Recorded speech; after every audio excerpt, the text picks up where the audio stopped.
In 2024, South Africa bought 2.5 billion billion US, billion US. And also in 2025, South Africa bought 1.1.1.8 USD billion worth of crude oil from Nigeria.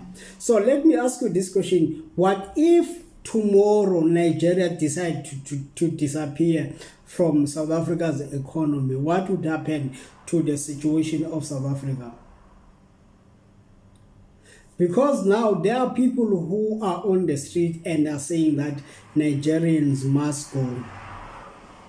And let us be honest with ourselves, the tensions between South Africans in the local ground is growing and the situation is dire. So I'm here like to present another scenario why South Africa need Nigeria more. Right? Yes, there are criminal elements that Nigerians are committing in South Africa. They have been found like doing heinous thing. That one I do not want us to debate. But what I am against is the intent of xenophobia that South Africans tend to project towards the immigrant. Even though if the immigrant are illegal, but when we are trying to push those people out, there are also economical consequences. You see. So let us continue. If South Africa and Nigeria are on terms, do you know that the outsiders will be happy? Because they know that Africa will never unite. Hence South Africa and Nigeria are not seeing eye to eye. They know that they will keep milking us. South Africa spent about 9 billion US dollar to buy petrol products and crude oil in the Middle East. And Nigeria is a standing alone top supplier of crude oil from. And Oman, Oman, Saudi Arabia, and other Gulf countries, they supply South Africa with another petroleum products. So the trade between South Africa and Nigeria is already existing and then it's big. But my question is that what if that trade disappears? What will happen to South Africa? South Africa is not an oil-rich country. We rely heavily on imports. Billions of dollars every year, fuel, transport industry. Right? So, my case today is about this relationship between Nigeria and South Africa. And I want us to go bit by bit to it. Right? Because some of you might see this thing not as important, not worth noticing.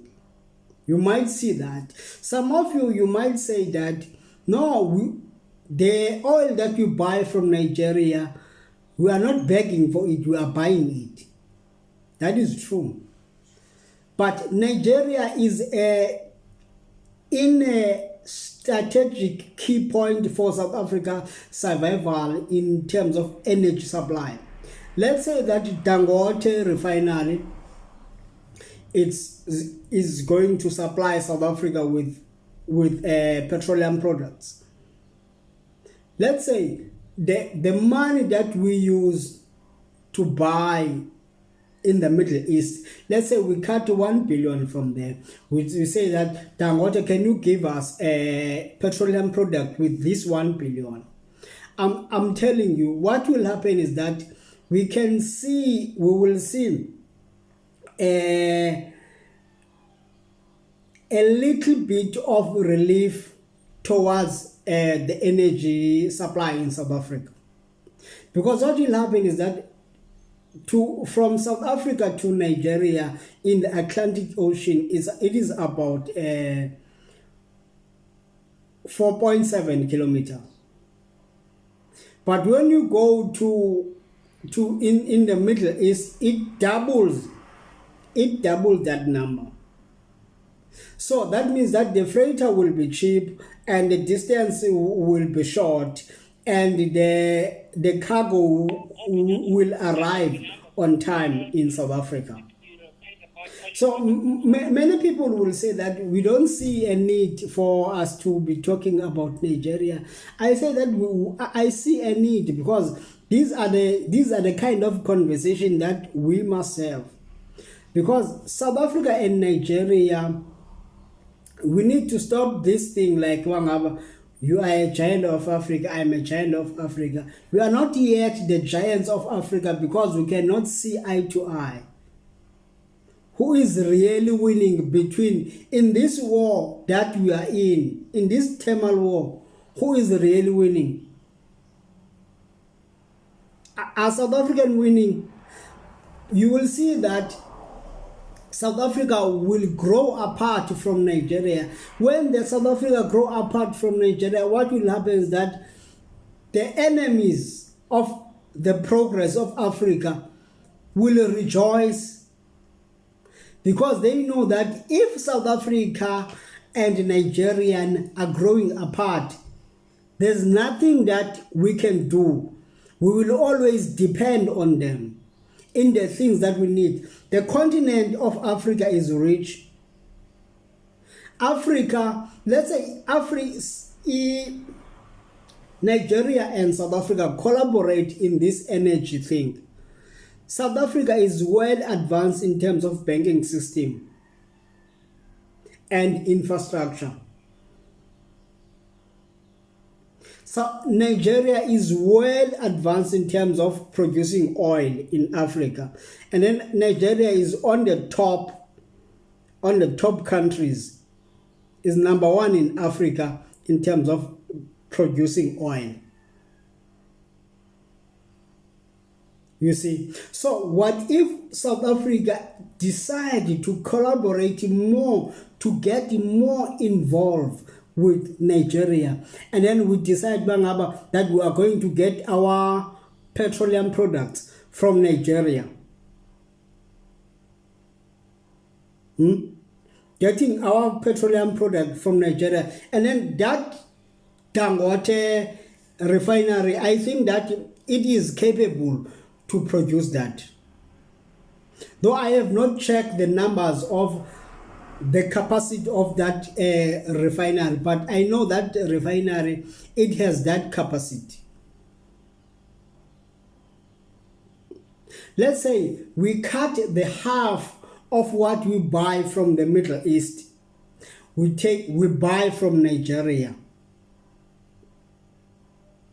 Let's say we take $4 billion or $2 billion we buy from Nigeria.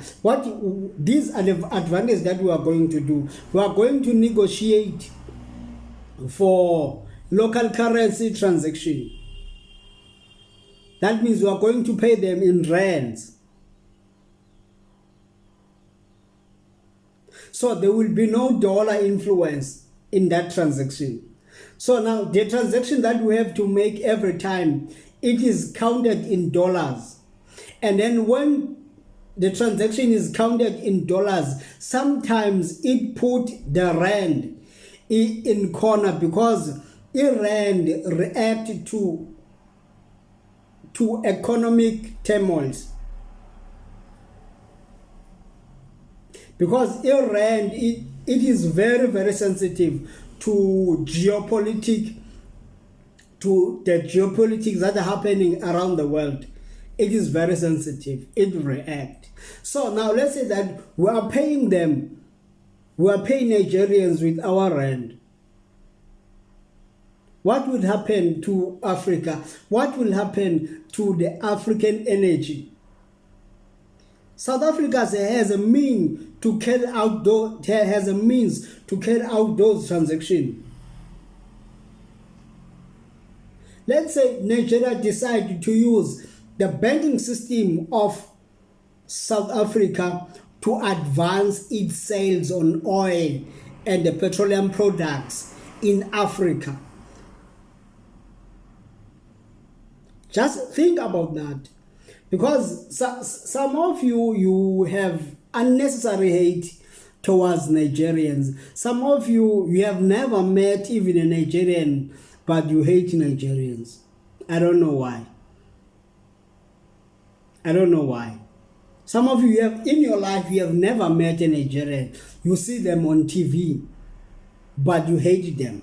I don't know why. Because of news. So, guys, can we have this conversation in the comment section and tell me what do you think about this? Thank you very much and have a wonderful day.